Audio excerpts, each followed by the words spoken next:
কিছু অর্থের বিনিময়ে আপনাদের শেখাবো এবং সারা জীবন গাইড করব। আরবের এক প্রাচীন জনপদ যার নাম ছিল নাহরুল খায়ের, কল্যাণের নদী।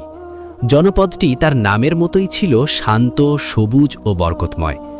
এই জনপদের এক প্রান্তে খেজুর গাছের ছায়ায় মাটির তৈরি একটি ছোট ঘরে বাস করত এক সুখী পরিবার।